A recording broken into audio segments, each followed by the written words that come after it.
Hello and welcome back to Moody Park on this sunny Sunday afternoon. Ben Chadwick joined alongside John Colavita. It was the Blazers taking game number 1 near the last in the North Division here in the ECCBL, taking down the number 1 team in the South Division in the Trenton Capitals. The Capitals fall to 15-14, and they start off on the mound here with Ethan McHugh going up against Drew Simpson. First pitch is an outside ball from McHugh. He's pitched over 21 innings. Has an 0-2 record, as that one is once again outside for a 2-0 count. He's allowed 17 hits in those 21 innings, and 11 earned runs, all coming out to a 4.71 ERA. That one's fouled off here for the 2-1. Now, last game was very low scoring. Both teams would like to get exponentially more hits in this game. Might see a higher scoring affair.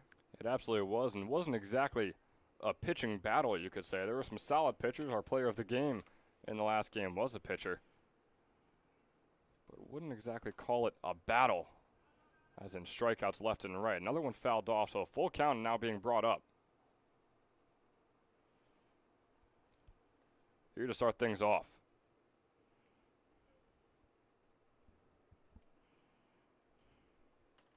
Game 2 of the doubleheader. Drew Simpson walking in his first plate appearance. That one's a bit too high from McHugh. Simpson, a 240 hitter. His 5th walk of the season. Caps only issued 3 walks all of last game. So last game the pitchers were more in the zone. You'd like to see some more of that continuing into this one. Absolutely.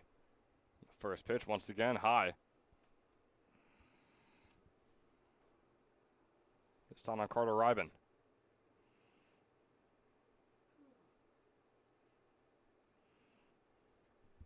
With a man on first, Ryben, the bunt attempt is out foul for the 1-1 count. He's trying to run before that bat even makes contact. He's not bunting for a hit. He's squaring immediately. So he needs to be worried about just getting it down, get your face behind the barrel, look it in, and you almost want to catch it. A lot of times you'll see bunting drills where you're with a tennis racket and you're trying to catch the ball on the racket.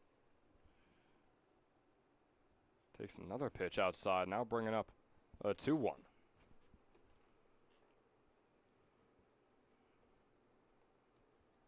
With a runner on, here is the 2-1 count. The throw over, the steal is unsuccessful by Drew Simpson at second base. Griffin Murphy with the throw over, getting him out. The catch being made by Braden Dromboski for out number 1 here. And to round out the fielding units, McHugh on the mound, Murphy behind the dish. Fator, Talon, and Skro are 1 through 3 with Dromboski at short, as that one's a called strike in there for the full count now. And then it's Jake Knapp, Parker Murator, and Tyler Stone from left to right field.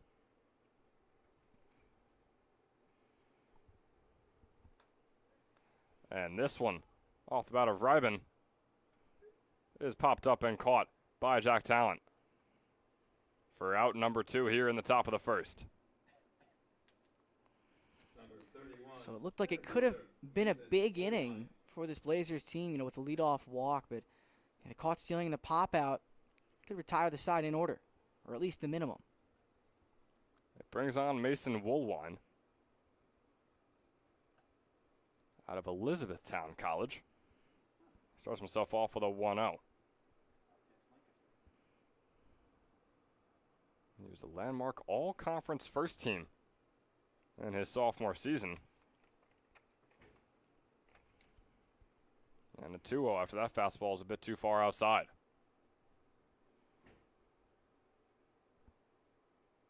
A .326 hitter this past spring. Another fastball outside, bringing up a 3-0 count. Played in 45 games, started all 45 of them in his freshman season. Played in 30 games and had a .318 average. So he has been red hot to start off his college career. Takes that first one for a strike, now bringing up a 3-1 count. This is where McHugh just has to bear down, find the zone. Swung on and finding the gap. Contact was made by the third baseman, Scrow. It still goes out into left field. And Woolwine is now over there on first with 2 outs on the board. And that's a really tough play for Scrow to make, ranging to his left. His glove hit the baseball. Full extension, just couldn't quite bring it in. Brings on Dylan Broderick, a .239 hitter so far this summer. Starts himself off with a strike 1. Little breaking ball finding the outside corner there.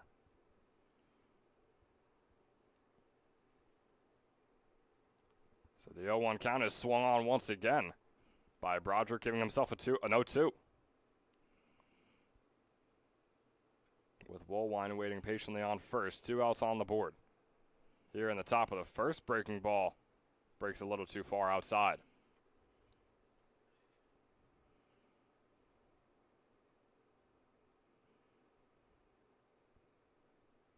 Broderick, another one out of Chestnut Hill. As he pops that one up sky high, it looks like it's going to be foul, and it will. Keeping us at the 1-2. You saw Woolwine take off. He stumbled trying to take second base. He had to retreat back to first. Yeah, always scary. Quickly sprinting. Got to watch out for injuries. Good thing that he is all good over there on first, despite the stumble. Here's the 1-2 once again. And we'll get it once again after this as he fouls that one off straight back into the parking lot. Good at bat here by Broderick. He was hit by a pitch twice in the previous game. He's definitely battling. Swing and a miss there. Another swinging strikeout for Ethan McHugh to put away the inning. 4 up, 3 down here in the top of the first, heading to the bottom. All knotted up at 0. Quakertown, nothing. The Capitals.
Back here in the bottom of the first, no runs on the board as the Trenton Capitals now take the plate. It's Parker Murator starting things off, the center fielder. takes the first pitch from Grayson Kovac, who we saw in game number 1 out in the field, and now here he is on the mound.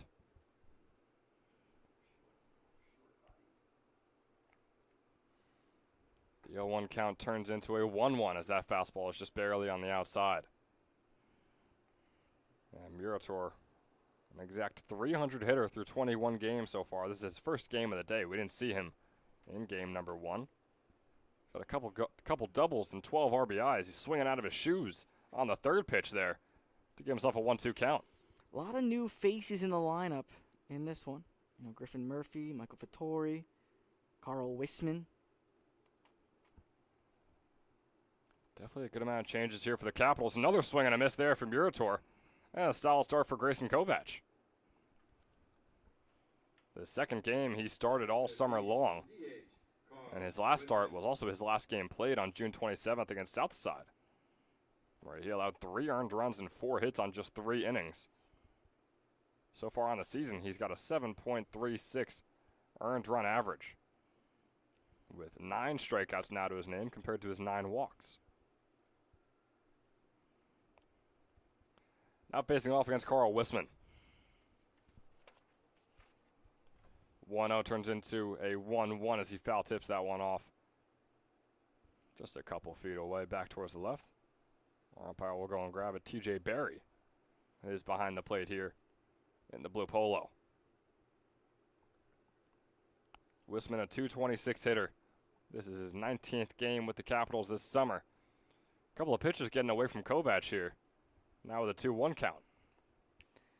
This is where you're a little bit more conservative with your swings. You know, the pitcher is a bit wild. You know, a walk as good as a hit. Here is that 2-1 with 1 out on the board, and the fastball is low. Came in hot, but not at the strike zone. And yeah, I agree with you there, John. If you see a pitcher, I wouldn't say struggling, but just being a little inerrant and wild on the mound, you might as well just wait until you see another strike from him. It's a hitter's count 3-1 here. Fastball is going to be low. And too low for Wisman. He won't swing, and he'll take first. Number 18, right fielder. So 1 out base runner for the Caps. Let's see if they put Wisman in motion. And Tyler Stone, you know, he gave the ball a ride in the game earlier, but he was caught out in left field. That he did. Wisman has 5 stolen bases on the summer. About a stolen base every few games. This one from Stone popped up sky high. Woolwine is coming down to grab it. Instead, it'll be Everett calling it off from right field and making the grab for out number 2. So Stone with a 1-pitch fly out. Second baseman, Jack Talon. Looking to have an efficient inning. Only 10 pitches through the first 3 batters. If he can retire Talon here, it'd be pretty good for the old pitch count. And Jack Talon was 0 for 2 in game number 1. He walked once, struck out once as well. Trying to get his first hit on the day, as are many of these Trenton Capitals players. First one yet again is a fastball low. Kovac looks solid through the first couple of batters. Now here he is with a runner on, yet another ball on the board. Wisman on first, 2 outs up there. And that one will be fouled off by Talon. It was a big hack. Wasn't exactly staying within himself.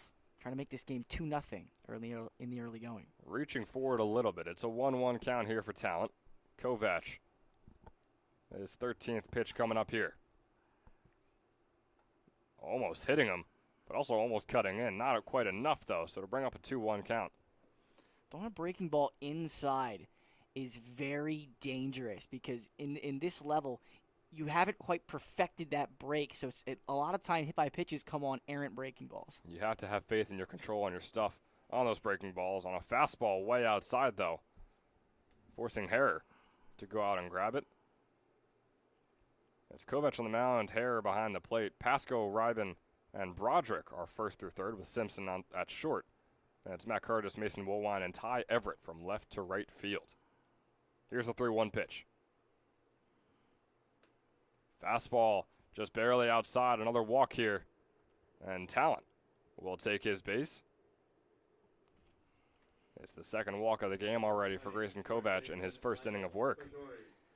So this is where you separate wins from losses. Base hits with runners in scoring position and 2 outs. You know, those are they're so crucial to wins. It'd be huge to get one in the first. And the problem was that the balls were not exactly just barely missing the corners. They were a little wild off the hand of Kovac, but that one was going to be a nice one in there on the outside corner for strike 1.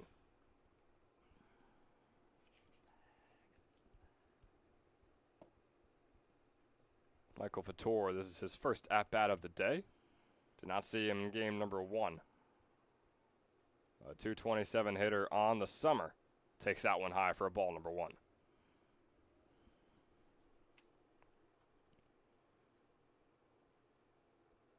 And Fattor at Belmont Abbey College in his freshman season did not see any action heading into his sophomore campaign, hoping to prove himself here this summer to get some more ABs. Takes a strike 2 right there on the breaking ball. Good spot by Kovac coming back. You know, he's walked 2 batters this inning. But you can see the velocity is there, and he's definitely continuing to trust his breaking ball. I think that's what we're going to see right here. We last saw Fattor on Thursday as he takes time when he faced off against the South Jersey Kings. He was 0 for 2 in that game, subbed in about halfway through in the 4th or 5th inning.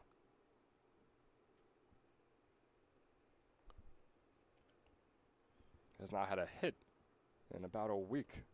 Swings and misses there to put away the first inning. A swinging strikeout for Grayson Kovac. After letting a couple runners on, he leaves them stranded. And we're still all knotted up at 0, heading into the top of the second.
Back here in the top of the second.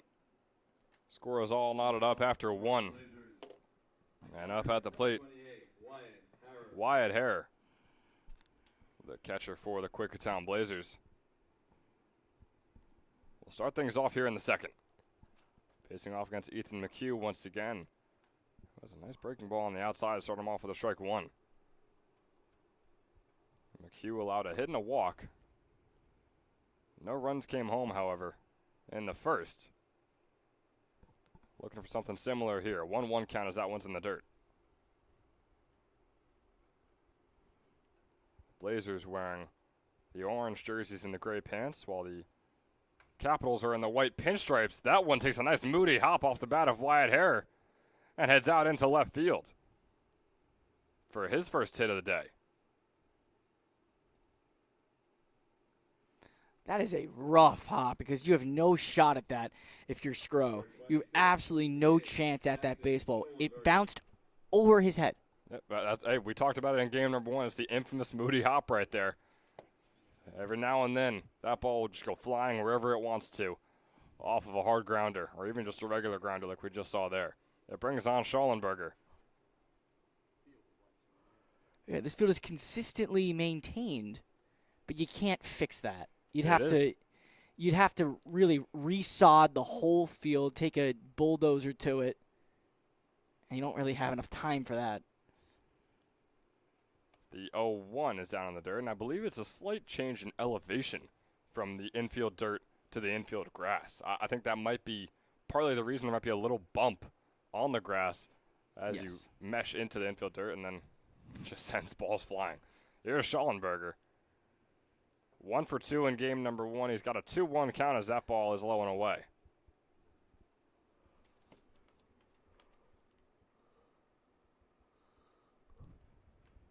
Jackson Schallenberger just wrapped up his freshman season. Now Hartford College, he flies that one out into left field. Knapp gets under it and makes the catch. Solid play from Jake Knapp, the left fielder, putting the first out on the board and keeping Wyatt Hare over there on first base. It's one of the harder hit balls we've seen all day. Carried pretty well out to left. Knapp able to track it down. Not something we see too often here at Moody. They're either very shallow fly balls or grounders. So it was nice to switch it up with those deep fly balls, though. Now here's Mike Pasco. 0 for 3 in game number 1. Struck out 1 on those 3 outs. Here he is for his first at-bat of this game. The 1-0 turns into a 1-1. Takes that one on the inside corner for the 1-1 count.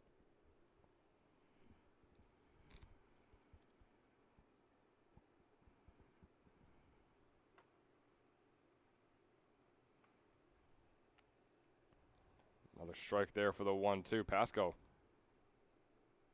saw a lot of action at Chestnut Hill College in his freshman season. Here he is with the 1-2 with a runner on first. Swing and a miss there for strike 3. And another strikeout for Ethan McHugh here in this one. His second of the game. Ethan McHugh, he's pitched well so far. Obviously only through 1 2/3. He's allowed 2 hits, but he's come back. He hasn't let runners on base get to him. See if he can strand another. He's allowed 3 runners on base so far in his 2 innings of work. He's now facing off against Matt Curtis, who was 1 for 3 in the first one and was one of the 2 runs that came home. Also had the only extra base hit of the game. He starts himself off with a 2-0. A couple of pitches getting away from McHugh to start things off. Hare still waiting on first. 3-0 count now, as that one was just barely low from the mound and from McHugh's hand. Watch Hare try to steal here. He was off the bag. Big secondary lead. 3-0 turns into a 3-1. Very similar. Puts it up a couple inches higher and finds the zone.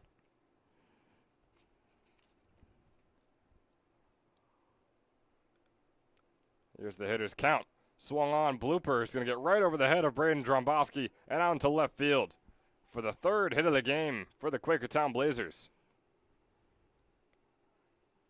A lot more offensive action than we saw in the first game early on here in this one. So still 2 outs here. Now you don't really have, you have to keep an eye on the runners, but the main focus should be on Everett here. The last batter in the order, the guy that you should be focused on getting, because if you flip it over to the top, Drew Simpson and company, they can put some hurts on you. Wyatt Hare only 1 stolen base on the summer. Not someone, like you said, that you really need to worry about over there on second, especially now since he is on second. This brings on the bottom of the order, Ty Everett. Here the right fielder wearing the number 1. McHugh nearing 40 pitches. In the top of the second, first one is a fastball outside for ball number 1.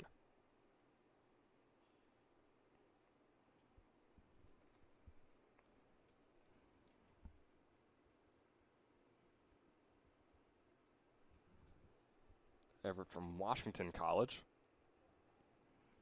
Takes another ball on the outside. It's Washington College down in Maryland. He won the team's most improved player this past spring. Takes a fastball in there for strike number 1. All 3 pitches have been on the outside, only one finding the zone. I mentioned he won the team's most improved player. He was a 147 hitter in his freshman season, and in his sophomore campaign, up to a 299.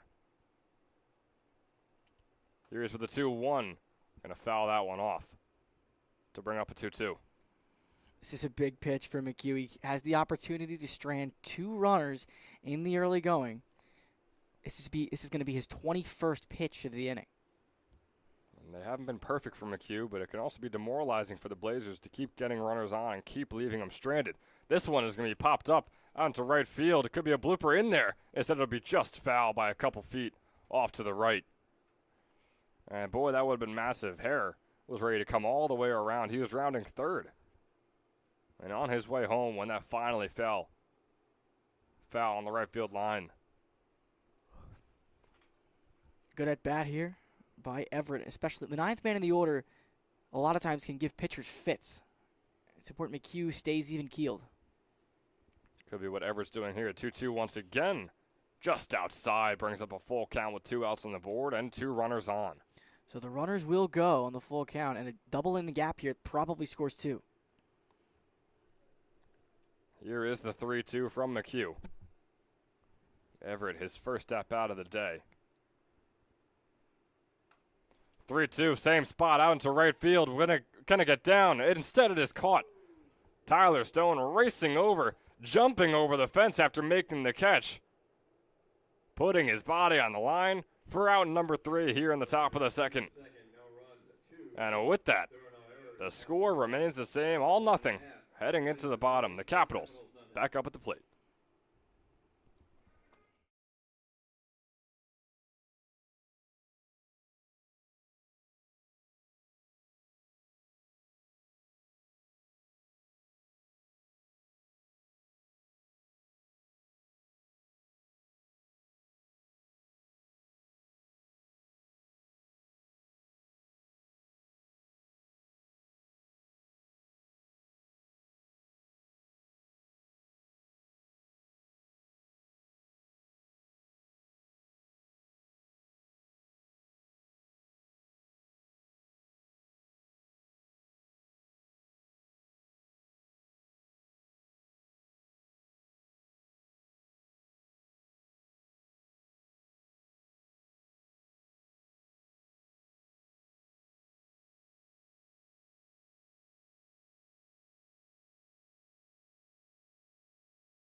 Bringing things back here in the bottom of the second, Griffin Murphy is up at the plate his first time today.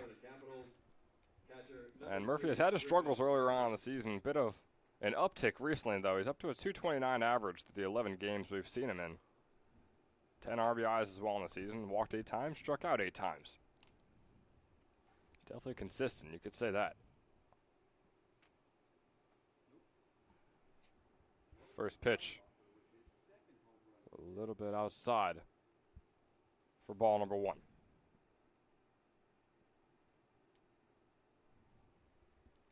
So here is the 1-0 from Grayson Kovac, also his 20th pitch. And it'll be a strike. Breaking ball is in there. A nice one off the arm of Kovac. Now, when you have a favorable count, a breaking ball is not what you want to see on a 1-0 pitch. You're not going to swing at that. But you have to stay on it the whole way. You saw Murphy back out a bit while that one was breaking into the zone. Murphy fouling this one off. 4 of his last 5 games, he's had at least 1 hit. And each of them has not had multiple hits in one game for over a month, though. June 6th was his last and also first time he was able to complete that feat this summer. 1-2 count here. Swung on by Murphy, popped up sky high. Woolwine chasing it down. And Mason Woolwine will come over from center field to over to left center to make the grab for out number 1 here in the bottom of the second. They'll bring on Braden Dromboski, who we mentioned in game number 1. We'll mention it again here. Has had his struggles over the past week or so.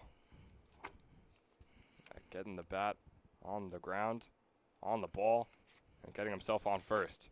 First pitch is a fastball right down Broadway for strike 1. 0 for his last 11 at the plate. Again, I said it at the end of the previous game. If anybody's due, it's him. I mentioned before as well, a couple weeks ago, he was our Toyota player of the game. Here he is starting himself off with an 0-2 after that foul ball.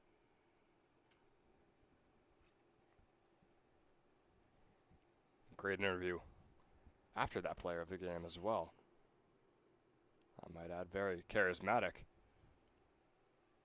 0-2. Swung on, goes right over to the second baseman, Reben, who makes the throw to first. Struggled with it a little bit, but able to make the throw over nonetheless. And John make that 0 for 12. Number 12, third baseman. You want to see Reben kind of attack that baseball. He let it drop, almost got away from him and allowed Dromboski to take a base, but able to recover. But you have to charge that and catch that on the fly. It was a bit of a weird-looking one. A liner that was right near the dirt when Reben was able to get his glove near the ball. It brings on Skro, who starts off with a fastball strike. Grayson Kovac looking solid, and after a full game of playing in the field and having multiple at-bats, how do you think that could do in terms of wear and tear for a guy who's going to pitch the very next game? Yeah, it's rough. You don't really want to see that from your pitcher, but in summer leagues, a lot of times guys are two-way players, and you need pitching a lot. He's used to playing in this weather. He's done it all summer, but it's definitely something to keep an eye on. He could overheat as the game goes along. He's got a 1-1 count on Jackson Skro here. With 2 outs on the board, it was a nice-looking pitch, but just barely outside to make it a 2-1 now. Kovac still under 30 pitches. Solid efficiency so far from him. 2-1. Low and in the dirt for the hitter's count. Grayson Kovac over at Lafayette University. He's from Glenmore, Pennsylvania. Did not play in his freshman season. I've seen most of his action here in the ECCBL.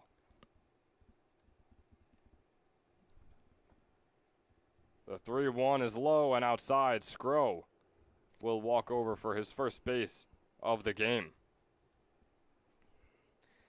Caps still looking for their first hit of this game. Only had 2 in the previous one. They've had 3 walks, and those have been the 3 base runners they've had. Now Jake Knapp, another man who has had his struggles. 0 for 7 across the last 3 games. That breaking ball is going to be in there on the outside corner. Really nice pitch from Kovac. So here's the 0-1 to Knapp. Skro over there on first. Kovac's fastball is near the feet of the left fielder here for the 1-1. You don't want this inning to get away from you. 2 quick outs and then a walk. Have to bear down, find the zone. 4 up, 3 down is exactly what Kovac and company are looking for. That foul ball keeps us at the 1-2 count. Jake Knapp, bottom of the order. Top due up with Parker Muratori.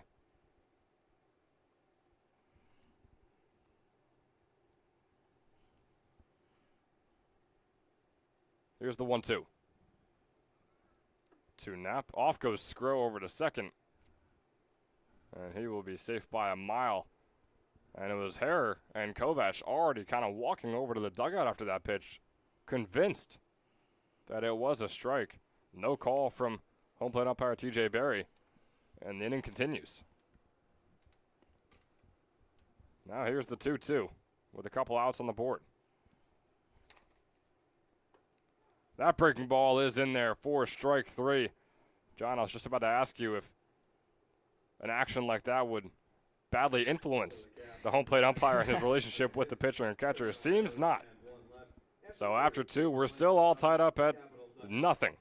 No hits on the board just there for the Capitals. Grayson Kovac has made sure of it. We'll see you in the top of the 3rd.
Back here in the 3rd inning.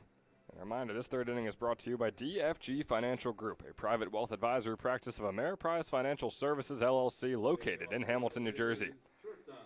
They are equipped to handle all of your personal and business financial planning and all the services you may need. That is DFG Financial Group bringing you this 3rd inning of action. And a quick ECCBL update. The Trenton Generals took down Southside 13-2. Logan Albacher got a homer in that game, and right now they're up 2-1 against Southside in game number 2 because of yet another 2-run homer off the bat of Logan Albacher. He's having himself a day. And we're having a pretty fun day here. It was a close game number 1, looking like it should be the same for game number 2. Don't want to get ahead of myself, but some solid baseball being played here at Moody Park. Still a long way to go, Ben.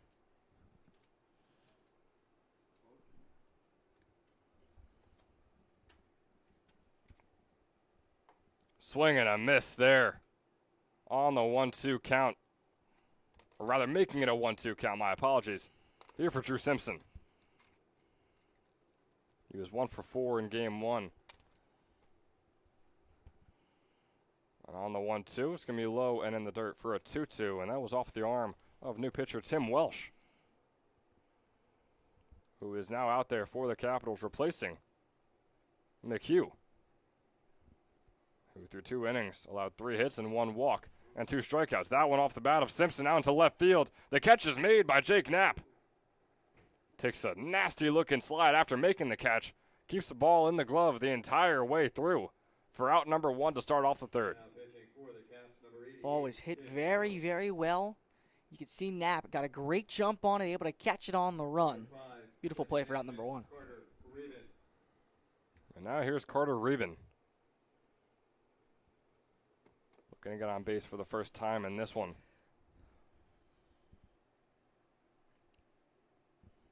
And also, for the second time today, only got on base in game number 1 because he was hit by a pitch. I'm a bit surprised that the Caps are bringing in another reliever. Ethan McHugh, 2 scoreless, looked like he was doing solid. Reben almost went around on that one. Instead, it'll be a 2-0. And yeah, especially with these double headers, or rather double headers. We're used to those double headers on Saturdays, but this game is being played on a Sunday because it was pushed because of the weather yesterday. That one fouled off the bat of Reben. And they're definitely barreling up Welsh here. Final line for McHugh, 2 innings, 3 hits, no runs, 1 K, and 1 walk. And now here's Welsh. After just a couple innings, you assume that the bullpen, you want to use these guys as much as possible since you have 14 innings to play at least. But Welsh coming in early in this one, despite it being an all-nothing game. 3-1 count here on Reben. Looking for his first hit of the day. And he'll make it a full count. Nice fastball on the outside corner from Welsh. He's worked his way back in. Now he has to find the zone one more time. I don't think he trusts his breaking ball quite yet. One out on the board, no one on. This one fouled off from Reben. Based on the way his face looked after that one, he really thought he got some good contact on that. Instead, the at-bat continues. His 6th of the day, and he walks.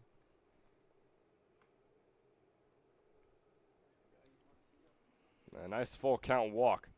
Carter Reben getting on base for the 2nd time today. And it brings on Mason Woolwine.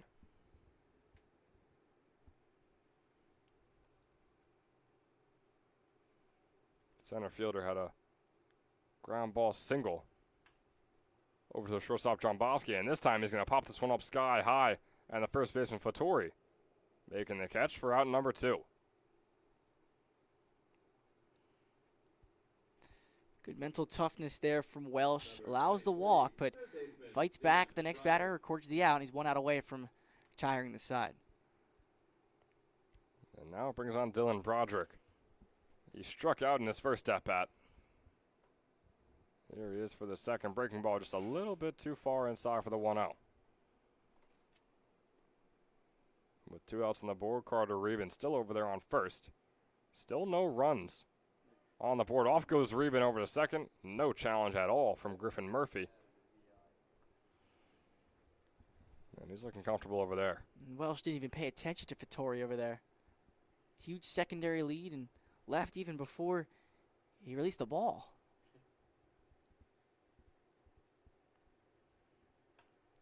Here's the 2-0 pitch, fouled off.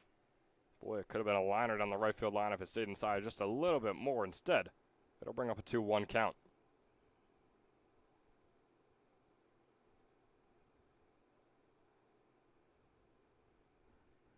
Before that was Reben's 12th stolen base of the summer. 2-1 is going to be low, bring up a 3-1 here for Broderick. Only 6 walks compared to his 13 strikeouts. He had 1 in the game prior. There's a possibility to get another one right here on the 3-1 pitch. Swung on around the left field line and will go out foul, giving us yet another full count here in the top of the 3rd. There's no force for Reben at second. Let's see if he takes off, though. You're on the 3-2 count. Drombowski and Talent both hanging tight around second base. Now they'll shade off. And the 3-2 low and in the dirt. Murphy. Very interesting little hand gesture saying, hey, what was that? To his pitcher. Not something you see too often. Oftentimes in summer leagues, you're finding guys who have never thrown to each other before. They don't have that rapport that you would with as you would if you played with somebody for a long period of time. So they're just learning each other. So maybe their signs have been crossed up. I wouldn't be surprised to see them go and have a conversation. And I'm surprised why they didn't do it right now, but I wouldn't be surprised to see them have multiple as his outing goes along. It's not exactly Murphy. Don't think he was frustrated with the pitch not being the greatest one. Just possibly with the pitch not being the one that he called for. So here's the 1-0 for Wyatt Hare. He's had 2 hits on the day, 1 earlier in this one, putting him at 2 for 3 so far across this Sunday. Welsh 20 pitches in. He's got 2 outs to show for it. And that pitch is going to be just a little bit low, bringing up a 2-0 count now on Hare.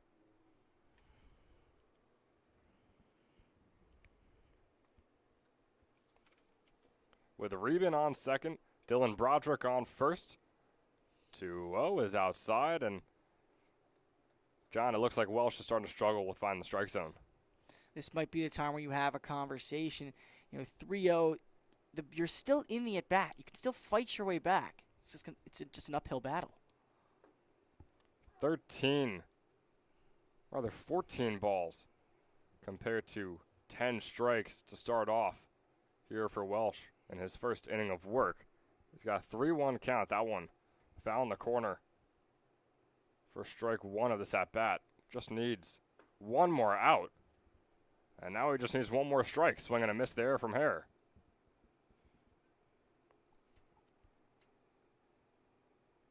Wyatt Hare from Moravian University. Was a 286 hitter this past spring. So far on the summer, he's been a 350 hitter. That ball's on the outside. Another walk here in the inning. Griffin Murphy is going to go have a word with his pitcher. And that's exactly what you were saying he probably should have done a couple minutes ago, John, but they'll finally do it now. 3 walks in an inning is not a recipe for success. It's the last 2 in a row. Some of the pitches haven't been competitive. He's battled back just to walk them. So you need to think about what's going through your pitcher's head right here. How do I get him back on the right track? Bases loaded with 2 outs here for Jackson Schollenberger. Welsh 25 pitches in with 2 outs to show for it so far. Jackson Schollenberger. Definitely getting up there for just 1 inning of work. Schollenberger in his freshman season at Hartford College for the Fighting Owls. Started in just 5 games, was a .214 hitter. Had just 3 hits, 2 of them being home runs, for a total of 8 RBIs on the spring. Now here he is with a 1-0 count. Bases loaded. Make that a 2-0. Welsh's struggles continue. All he needs and all he's needed has been 1 out for a little while now. But striking Schollenberger on the back there, and he'll walk in the first run of the game. That's rough there. You had 2 outs and only a runner on, then 2 walks and hit by a pitch, and you're trailing. And now Quakertown can quickly add on to that lead, even with 2 outs. Blazers once again take the lead. I'm saying once again because in game 1, held the lead for much of that. And now they're up 1-0 here in the top of the 3rd. Mike Pasco is up at the plate. And the first one is called too high for a ball number 1.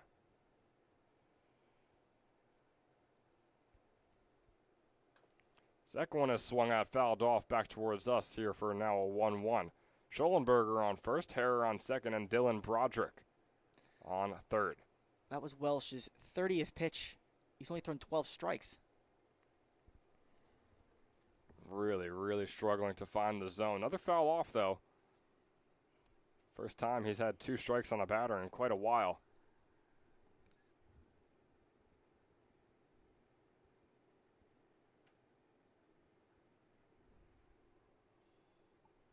He's in a favorable count. He can waste a pitch if he needs to. But you'd like to see a guy struggling to throw strikes to go right at him. Here's the 1-2. Breaking ball is in there. Pasco strikes out looking with the bases loaded, leaving 3 stranded here in the top of the 3rd. But the Blazers get 1 run in. Schollenberger hit by a pitch. Carter Reben coming home and giving the Blazers a 1-0 lead. And we'll be right back in the bottom of the 3rd.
Grayson Kovac back out there on the mound for the Quakertown Blazers here in his third inning of work, tied for the most that he's thrown in a game so far this summer. He's going up against Parker Murator, top of the order here for the Trenton Capitals. Murator looking for the gap. Instead, Broderick will scoop it up, make the throw over to Pasco for a quick one pitch, one out to start off the bottom of the third. That'll help your efficiency a whole bunch. It absolutely will, and Kovac has looked very solid so far. Maybe go 4 or 5, depending on what his coach and what he himself want out of this game.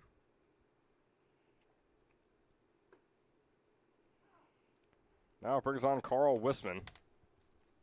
He walked in his first plate appearance and was the first base runner of the day for the Capitals, that is. Starts off with a 1-1. The first one was a called strike, second one down low. Cap's still without a hit in this one. They're searching for it here in the bottom of the third. One out on the board with a 1-1 count here for Wisman. Takes that ball outside, but in there for strike number 2. 1-2 count now here for Wisman. Kovac, a little over 40 pitches. And that one bouncing off of the grass. I would say a good 5 or 6 feet out of home plate, John. You can see Kovac laughing about it. That had to have gone 45 feet. That bounced in the like well into the grass. Yeah, I mean nearly the halfway point between the mound and the catcher. So we're back here with a 2-2. And Wisman almost going around on that one. It was once again in the dirt. So it'll bring on a full count. Wisman, a couple of wild pitches there, trying to hone it in with the full count. There's the toss. And once again low and in the dirt. Gives up a 1-2 count and walks Wisman for the second time today. And Carl Wisman had 8 walks compared to his 15 strikeouts coming into this one. But 2 strikeouts to start off this game. So now an opportunity for the Capitals to get something started. Again, we're 11 batters into the game and still no hits on the board, but 4 walks. And Tyler Stone is looking for his first hit of the game. He's 0 for 2. He was hit by a pitch twice in game number 1. He's hoping he can get on base by other means here in the second. Starts off with a foul ball. So here's the 0-1 pitch from Kovac.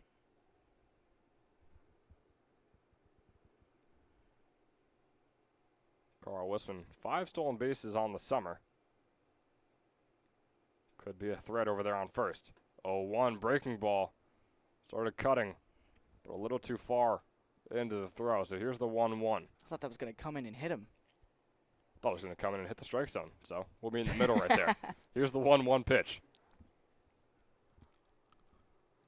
Stone, like I said, 0 for 1. Fastball outside. Fly to right his first time around. And Wisman was on first as well, as he's walked twice now. Here's Stone with the 2-1 pitch. Off goes Wisman, swing and a miss there. The throw from Horror was a bit too high, and Carl Wisman will be safe on second. His 6th stolen base of the summer. That's your classic hit and run play right there. You know, Stone swinging at a pitch way out over his head. He had to do it. He didn't want to hang your runner out to dry. But it will put him at a 2-2 count. Wisman in scoring position, however, over there on second. Could tie up the game. Still have 2 outs to work with here in the bottom of the third as well. Breaking ball getting away from Kovac there on the outside. His 50th pitch coming up here. Now in the bottom of the third, pitch count is getting up there a little bit.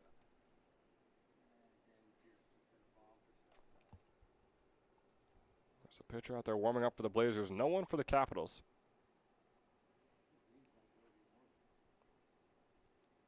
Here's the full count.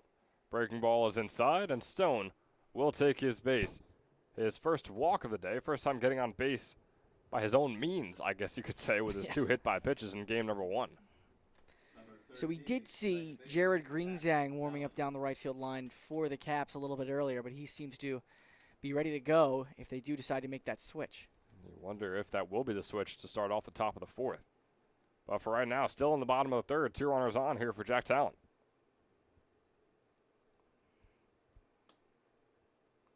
Talent, similar to Wisman, also walked in his first at-bat. Don't think he'd mind another one right here to load up the bases with only 1 out. I'd love to get your first hit here. Jack Talent, a South Division All-Star. Played in the All-Star game just a week or 2 ago. The NJAC Rookie of the Year at Ramapo University. Was a 394 hitter there. Definitely aptly named. And that fastball getting away from Harrer there. The runners will advance. It'll be a passed ball on him. It was high, but absolutely catchable.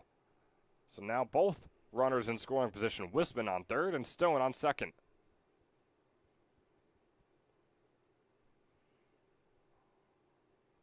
Yeah, John, I was playing a little game with you right there as we have a mound visit from Harrer over to his pitcher, Kovac. Often we would always see how long one of our commentators could go without mentioning Jack Talent's last name and some sort of dad joke. And there you go right there. Bottom of the 3rd, ladies and gentlemen. That's how long it took in game number 2. Hey, it took me, what, 9 innings? Yeah, it took you 9 or 10 innings, which is impressive. It is very impressive. It's so easy just to mention that in his first at-bat. If he gets a hit, oh, that was a talented hit. There's so many ways to go with it. But here is the 2-0 count for Jack Talent after the mound visit. 2 in scoring position, like I mentioned. 1 out on the board.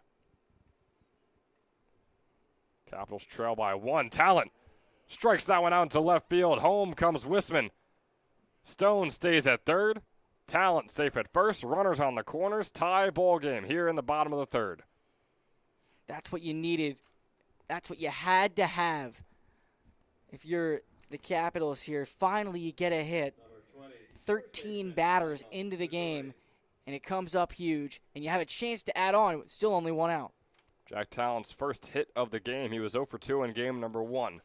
Now he's 1 for 1 with a walk to start off game number 2. Here's Michael Fattori. With 1 out, off goes Talent over to 2nd. Ball once again gets past Harris. Stone will come home, and the Capitals have taken the lead. And off goes Talent all the way over to 3rd.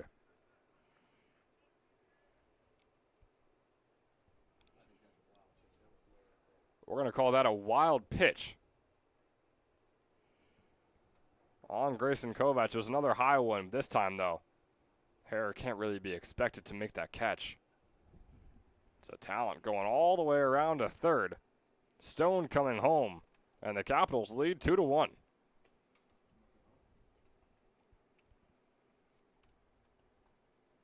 Fattori's still up here. He struck out on just 4 pitches in the bottom of the 1st. Now he's back for revenge against Kovac. 2-0 count. Make it a 3-0. Fastball is outside.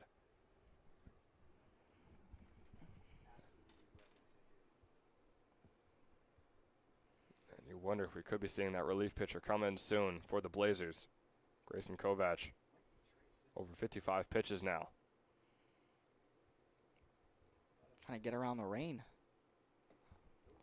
Fastball low and on the dirt. It'll be runners on the corners once again.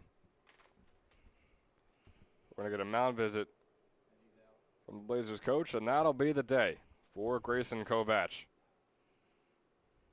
New pitcher coming in. We'll let you know who it is, but first, we'll take a quick break and be right back with you here in the bottom of the 3rd. The Capitals have scored 2. Do they have any more in them?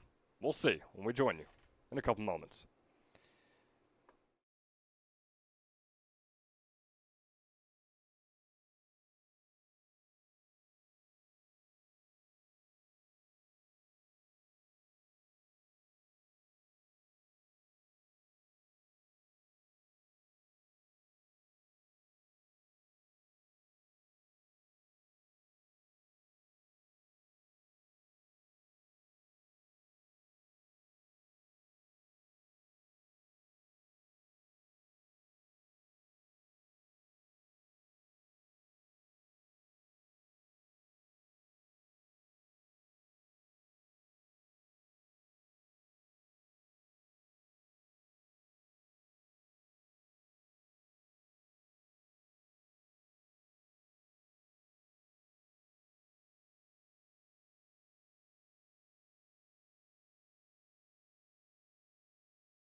number 3. Back here in the bottom of the third, only one out on the board. Pitching change, Trey Sanders now replacing Grayson Kovac after 2 1/3 innings pitched.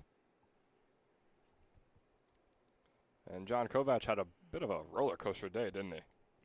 He really did. He got out of 2 jams early on.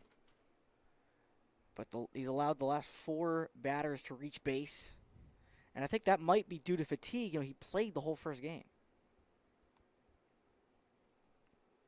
So Trey Sanders comes in out of Widener University. He's pitched in 9 innings so far this summer. Not credited with any wins or losses, has not started any games. He's allowed 12 hits and 5 earned runs for a 5.0 ERA. Griffin Murphy flies that one out into center field, and the catch is made. Sacrifice fly as talent comes home for the 3rd run of the game for the Capitals. Good power from Murphy there to bring in the 3rd run. Mason Woolwine made the catch for out number 2.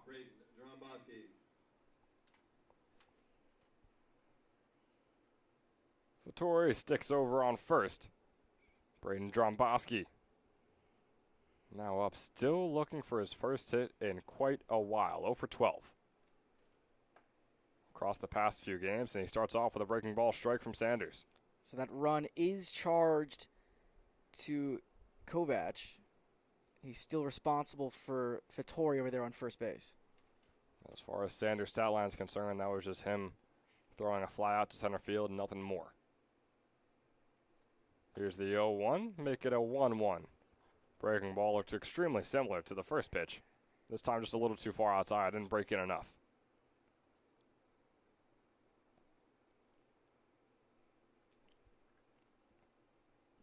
Trey Sanders has thrown 4 innings before this season. As Dromboski flies that one out into left field, Curtis standing, getting under, making the catch for out number 3. But it was a 3-run inning for the Trenton Capitals as they lead by 2, heading into the 4th, their biggest lead of the entire day so far. And when we return, it's the Blazers up at the plate with Matt Curtis, Ty Everett, and Drew Simpson on deck. The 8-9-1 when we come back in the 4th.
So welcome you back here.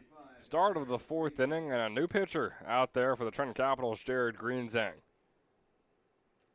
Over at Rider University, just wrapped up his sophomore season where he threw 4 innings, allowed 6 hits and 10 earned runs, walked 16 batters as well. And John, he's a guy that you could see, we just watched him in the warm-ups. He struggles with the control sometimes. As this one is popped up out into right center. And the catch is made by the center fielder Murator as Matt Curtis starts things off with a quick out here in the 4th. I don't think that Quakertown has the scouting report on Jared Greenzang. He's a guy that can get you outs, but if he hasn't been throwing strikes, and they don't really necessarily know that, but you're not swinging at the first pitch of that outing if he's not throwing strikes.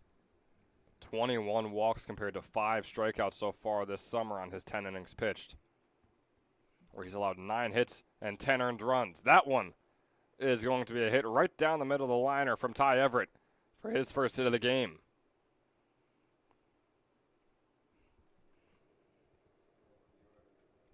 So 2 pitches, 2 swings off of Jared Greenzang. 1 out, 1 hit. Which again, like you said, a bit surprising if they knew who they were going against with how often he can be seen walking batters. But now back at the top of the order, Simpson is 0 for 1. He has a walk here in this game.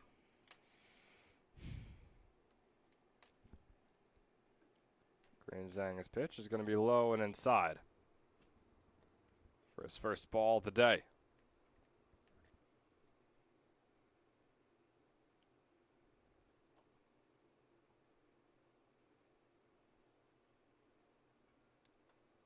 And off goes Everett over to second. That ball just barely foul tipped off of the bat of Simpson. So a 1-1 count here.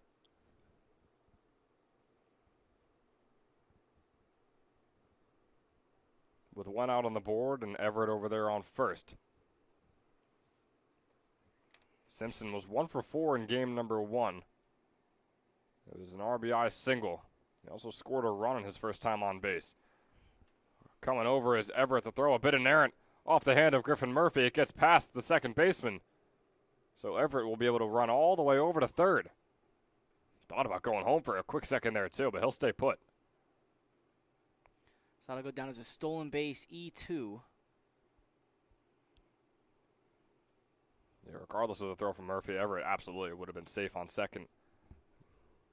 But Murphy's throw flying out into center field. Now here's the 2-1. Low away and in the dirt to make it a hitter's count on Simpson.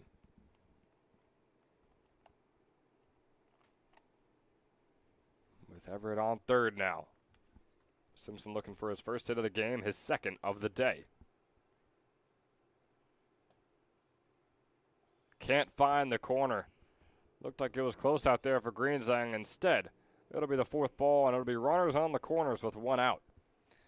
Something that you look for after scoring runs in the previous frame is the shutdown inning. Now, the tying run is on first base. Again, we're still rather early in this game, but it's something to start to think about moving forward. Carter Reben is hitless so far today. Was 0 for 3 in the first one. 0 for 1 to start things off, possibly 0 for 2. It's out into right center, a little blooper out there.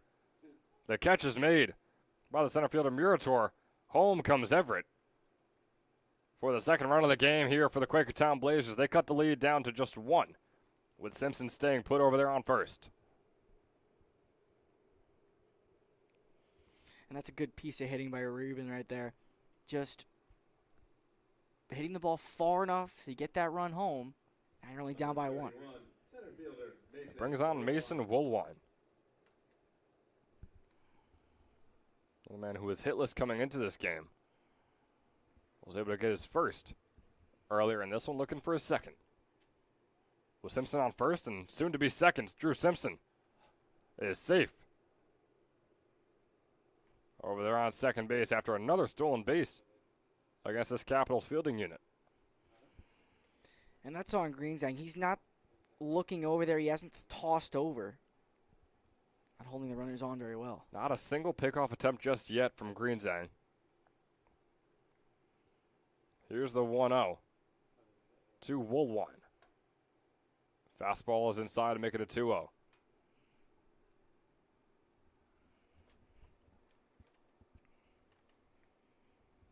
Mason Woolwine over at Elizabethtown. I mentioned it was a .326 hitter for them with 4 home runs as well on his 56 hits. He's got a 2-0 count. That one low and in the dirt. Flying past Murphy. Simpson will easily take third.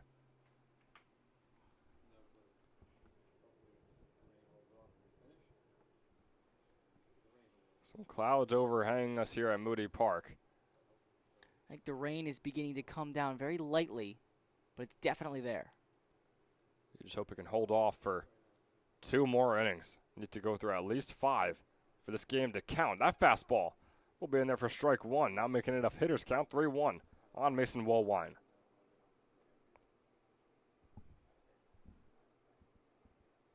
Woolwine just 13 walks on the summer compared to his 15 strikeouts. That one going way over the head of Murphy. The wild pitch will bring home the tying run in Drew Simpson. And also will be the 4th walk, allowing Woolwine to head over to first. So now we have a brand new ball game. Go-ahead runs at first as the Capitals have sent James Mueller down in the bullpen to warm up. Definitely a bit of a different pitcher, James Mueller out there in the Caps bullpen. Just barely over a 2.0 ERA so far on the summer. Pitched at Alvernia University. And his dad, Coach Mueller, head coach of this Capital squad. It's a 0-1 count here. On Broderick, off goes Woolwine over to second, making an 0-2 on that called strike. And it's the 3rd stolen base of the inning. And boy, Woolwine left real early on that. Murphy had no chance once the ball got to him to get the throw over to second. Now one low and away, so here's the 1-2.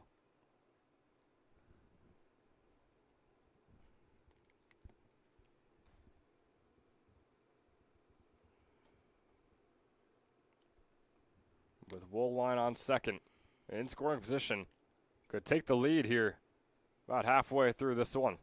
Swing and a miss there from Broderick, and one that Greenzang desperately needed here in the top of the 4th. But regardless, the game is back tied, this time at 3. And when we come back,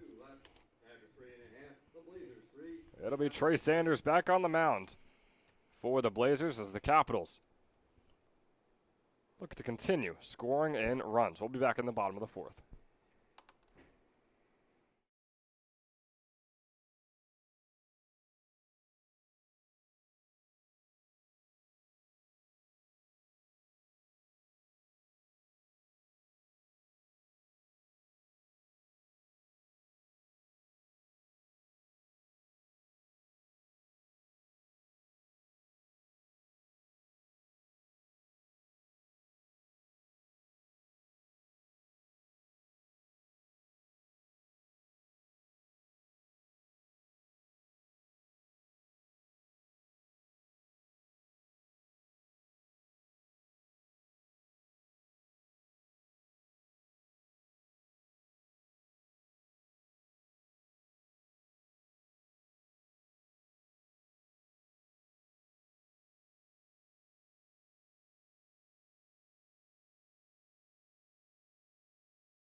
Back here, bottom of the 4th, tie ball game between the Blazers and the Capitals. It was a big top of the 4th for the Capitals, and the Blazers match them. as we're all knotted up at 3.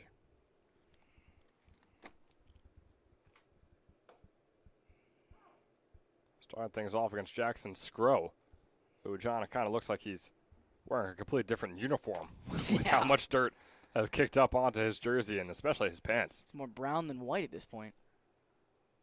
We'll see if it affects his game. He's been solid so far today. He's got a 1-1 count here against Trey Sanders. Scrow was 1 for 1 with a couple of walks in game number 1. Looking to get his first hit of this game. That one's going to be popped up sky high. Matt Curtis, the left fielder, is under it and making the catch for out number 1 here in the bottom of the 4th. And with the impending weather and all these gray clouds surrounding us, 4 innings is all we need to have an official ball game here at Moody Park. And yes, ties count as games, despite, John, I know your frustration with that. I'm anti-tie. I'm anti. And anti-tie. Anti-tie. Okay. So here is Jake Knapp, next hitter up for the Capitals. Bottom of the order here for Trenton. And that one's going to go out to right field. Everett chasing it down. Jake Knapp. The catch cannot be made by Everett. Off of his glove, Knapp rounding first over to second will stay put at second for the first extra base hit of the game. Boy, oh boy, was that close to being a solo shot to take the lead here in the bottom of the 4th. Looked like Everett had a shot at it, but couldn't quite catch up to it. Bounced just short of the wall. I think Everett definitely had a shot at it. It looked to me as if it bounced off his glove out there in right field. Didn't have the best angle from here in the press box, but still, I mean, obviously no error, but maybe Napa getting a little bit lucky with that shot out there to right field. Still an incredible crack of the bat. And it keeps things moving. Top of the order now. Parker Murator starting off with a fastball in there for strike 1. And Murator, top of the order. He's a 300 hitter, but he's 0 for 2 to start things off. His third at-bat here. Swing and a miss there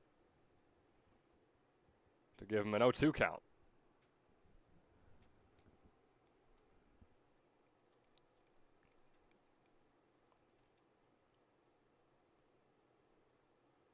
Murator just 5 strikeouts on the summer.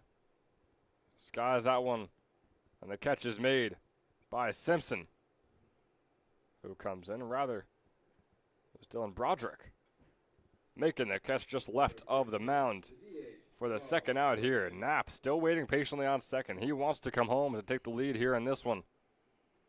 We'll see if Carl Wisman can be the man to do it. I may have had Murator bunt there just to get him over to third base at least. And I wouldn't mind that. That one's a called strike along the outside for an 0-1 count here on Wisman. But Murator is the top of the order, but he struggled so far today, 0 for 2. So maybe just having him bunt to ensure that you advance the runner. Just 4 hits combined across the 2 games. Outside on the breaking ball. So now here's a 1-1 count to Wisman, a 226 hitter. This is the first game we're seeing him in. Hasn't had a hit in exactly a week, July 7th against Southside. That was the last time he had one. It was a single. He went 1 for 3 in that game. Now at a 1-2 count. That fastball getting in there. Wind is picking up. So is the Thunder. There is one more out to go here in the bottom of the 4th to have a complete and official ball game here in the ECCBL. Can all intents and purposes have a walk-off single in the 4th inning. Wouldn't that be something? Wisman is trying for it. It's a left field foul, keeping us at the 1-2 count.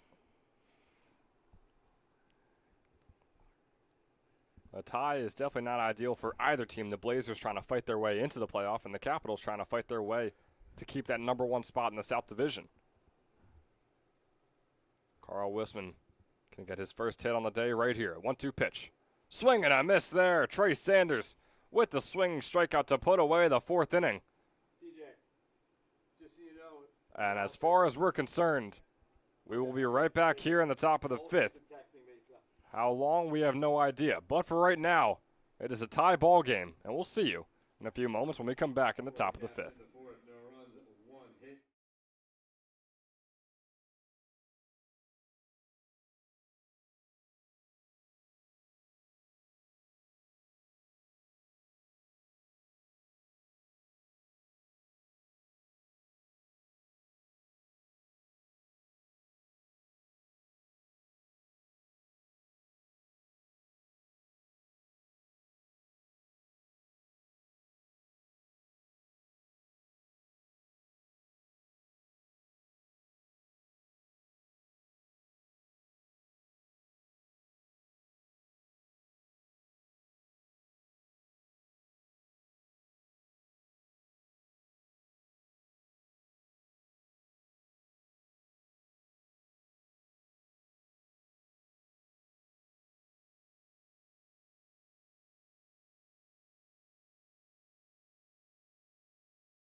Back here in the top of the 5th, reminder, this 5th inning is brought to you by Northfield Bank, a full-service community bank with locations in New York and New Jersey. Each day, Northfield Bank upholds their mission to be the financial institution of choice for individuals and businesses by delivering innovative products and exceptional customer service. For free checking, a home equity loan, or even personalized business banking, give Northfield a call today. James Mueller out there on the mound replacing Greenzang, who had himself an eventful 1 inning pitched. So Greenzang's line, just 1 inning, allowed 1 hit, 2 earned runs, 2 walks and a strikeout. So that he did technically get a blown save, as we're knotted in the 5th. A blown save in the bottom of the 4th. There's a called strike there from Mueller. Start off the count 1-1 on Baraski. Rather I take that back. It's still Harrer out there, who will still be batting for himself as he grounds this one over to the second baseman, Talent. And Talent makes the throw it over to first. So Baraski replaced Harrer at the catcher position out in the field, but Harrer is still out there batting for himself in the order, which is very interesting, considering that Schallenberger is still a DH. Jackson Schallenberger.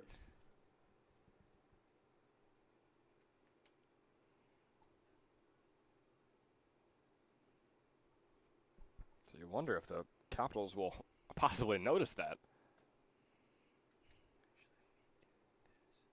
It's a 1-0 count here on Schallenberger. Raski came in for Pasco, and they flipped catcher first base.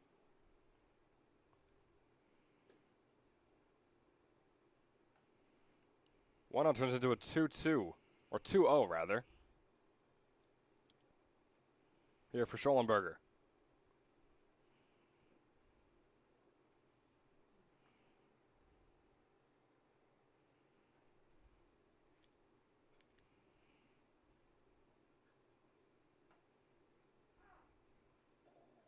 And a called strike 1 on the 3-0 count for Schallenberger, who just tossed his bat over to the dugout. And John, I know you've talked about this before. It'll be interesting to see how the rest of this at-bat goes. Yeah, it'll be. Let's see what happens here. Let's see if he calls the strike. He will once again. That's back Right to after back. Schallenberger was getting ready to throw his bat over the dugout. Now here's the full count pitch. You'll love to see it, the dramatics out there behind the plate. The 3-2 here from Mueller. Swing and a miss there from Schallenberger. Drop third strike. The throw over from Griffin Murphy. And he is out at first. So on the 3-0, his bat was in the dugout after thinking he had just walked. 3 pitches later, it's a swinging strikeout. Catcher. Tyler Baraski. And now here is Tyler Baraski.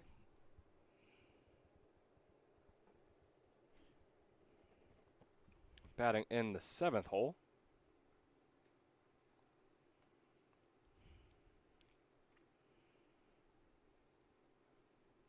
With 2 outs on the board here. Or rather, 1 out. Well, I take it back, 2 outs. Going back and forth on myself. Rain's coming down. There's a whole lot of stuff going on here. The thunder and lightning are also happening. 2-0. And no, I'm not talking about the Trenton Thunder. I'm talking about the thunder that's up in the sky that could possibly put an end to this baseball game.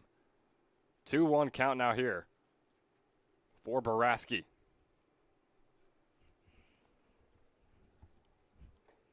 Mueller still throwing strikes with the wet ball. 2-2 count. Swing and a miss there. Once again, another dropped third strike. And once again, over there and out at first, Baraski. We're hearing the thunder. We're seeing the lightning. After 4.5, TJ Barry is looking up at the press box, so we might have an end to this ball game. We're going to keep it right here. Not going to take a break just yet, as we could be seeing the end of the game any moment now. Well, it's absolutely pouring. Did they call it? I know they're taking the players off the field. They have not called the game. They're telling players to head back onto the field. Or head back into the dugout, rather. It'll be the umpire's decision. Right now, they are telling players just to wait in their own dugout. The umps will head up here to the press box to talk to us, have a little consultation session. So we will take a short break and be right back when we figure out what exactly will happen in game number 2 between the Quakertown Blazers and the Trenton Capitals. It's all tied up at 3. And we'll see you in just a few moments, folks.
So just a real quick update, folks, here in this tie ball game between the Blazers and the Capitals.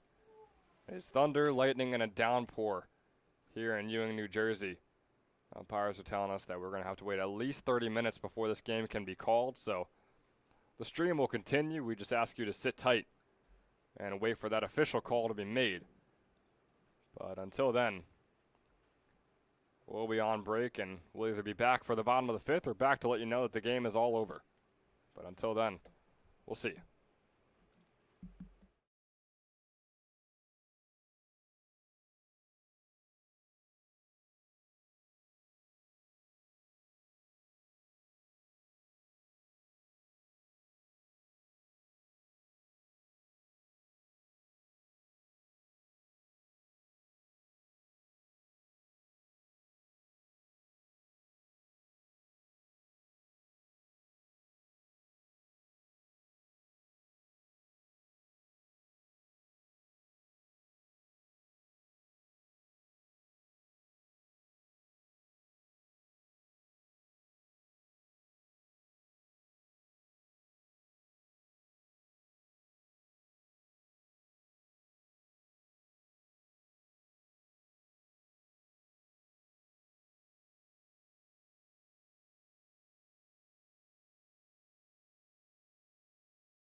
And hello once again, folks, for the final time here at Moody Park.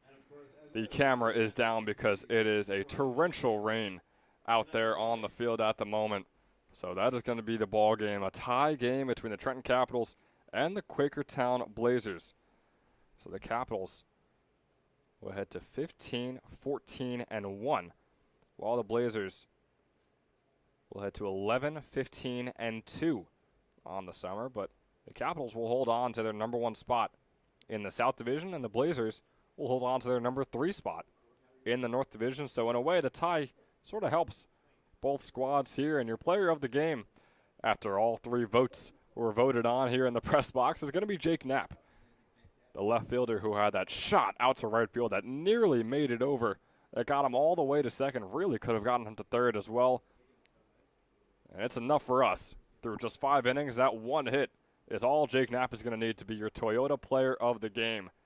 Here in game number 2 of these 5 innings that we played here, or maybe a little over 4.5 innings we'll go with, here at Moody Park.